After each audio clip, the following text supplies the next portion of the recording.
Hi, good morning. So another day, another vlog. A lovely day outside.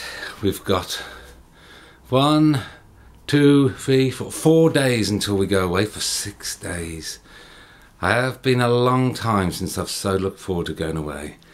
I think it's because obviously we haven't been able to, and even though sometimes we go this far, this long, you know, in days gone by without a holiday, it's noticeable when you can't. So anyway, looking forward to it. But yesterday, good day, nice day. We've got some more stones, some more rocks from dyes. So that's another second lockdown actual activity. And I bought some stuff, so I'm going to go through those first. And I'm going to talk about the connects. Right. So yes, I bought, very pleased, Steve Miller Band, Abracadabra. I love that song. Abracadabra, abracadabra. And then I bought something so campus beautiful. We bought Party Time by Black Lace. This is so gorgeous. It's not their hits. It's actually I don't think it is anyway. No. Oh, it might be. That might be an Atmosphere. I don't know. Ghostbusters, Disco, D-I-S-C-O. Right, so that's good fun. And then I've also got 12-inch of Rick Ashley, Never Gonna Give You Up, Escape from the Newton mix and Escape to New York mix. Never gonna give you up, never gonna let you down. 1987, I was 17. I remember it very well. I was at art college for a couple of months. We were in art college, it was a bloody joke really. Anyway, and I've got 2 more records.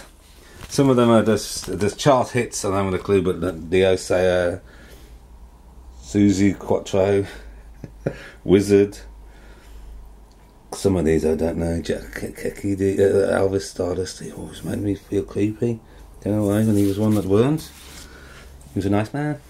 This is a more modern one, Madness. So yeah, so those, I'm happy with those. Bought a lovely book for the children's library.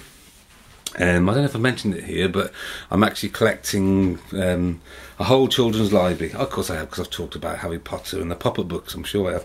So yeah, so this is the knowledge book of Paperphone. I'm sure I had this when I was a kid. I'm sure I recognise these images.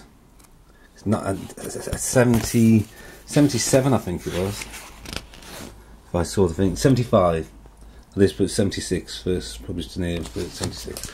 So that's another one, good activities, making me get a toilet roll. Then we've got one of these ones here, the Puzzle 3D. I bought this one yesterday. I hope it's all there. I'm going to take it with me when we go on holiday, I think. Or it might be a bit awkward because it's 3D. But I'm going to make a model village of them. What's the date on these? Can't see a date. Date, anybody? This is boring, isn't it, me doing this? No, but I would say it's at a guess, I would say late 90s. So that's what I'm going to do. I'm going to get them all built, and there's going to be in the experience, in Wonder Years, there'll be a set of those made up in a little scene. But then the nicest thing I had, and it's so beautiful, the people from the German Shepherd charity, and the gentleman had actually saw something over the week and thought, oh, I know somebody might like that, and he was 100% right. And you won't believe how right you were. Hopefully you're watching this. It's like I said, this don't make sense at the moment, but the reason why it was so beautiful, the book you gave me, or you saved for me, should I say, it's a Doyle diary.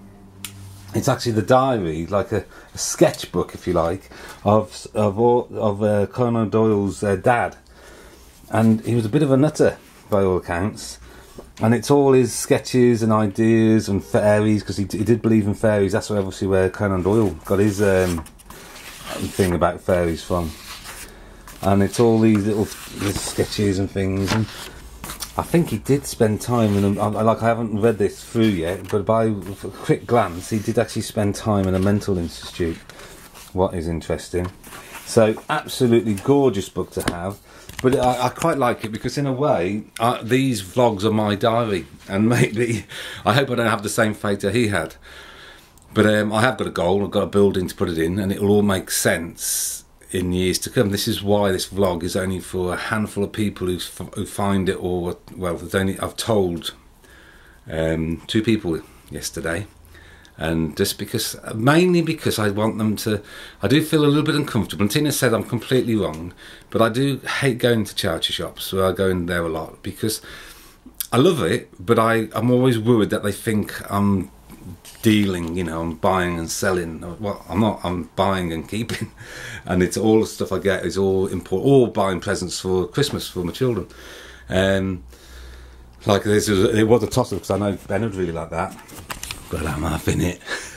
Anyway, further ado, because I'm waffling on from that, I'm going to show you what we did what I did yesterday with the actual Connect Ferris wheel. It's now going to stand 6'4" thereabouts, and I'm very pleased because I've actually worked out the actual way it's going to the gondolas are going to work completely. So there's a gondola on there. Obviously, you'll go round there. So he's quite nice. It's an open gondola. He's in there, quite a good position. And of course, when he's he'll swing out nicely. And this bit here is a cheat.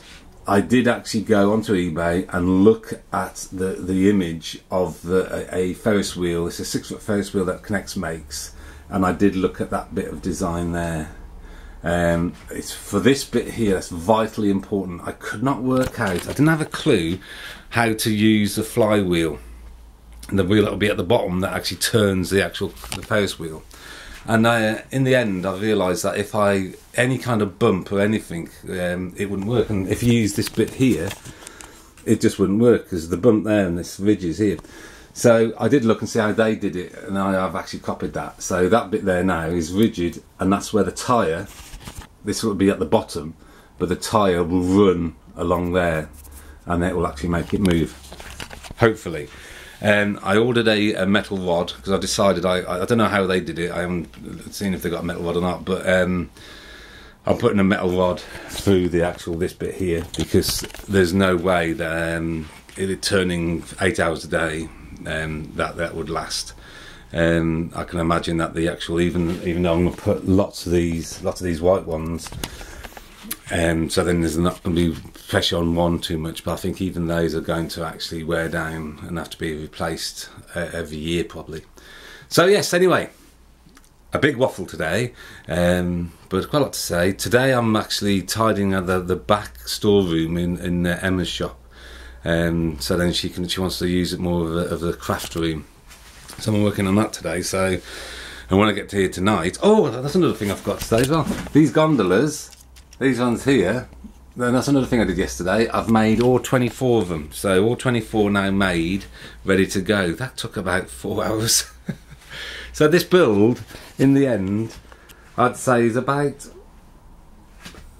It's very hard to say because it's been put together, you know, and I've taken it apart and I've realised I've used the wrong thing and I've started again. And so it's taken days. It can take about 3 days of 24-hour days. So 72 hours, but that's because I'm actually working out as I go along instead of following a plan. Well, that's a bit stupid really, isn't it? Anyway, I'm waffling now, so it's time to say goodbye.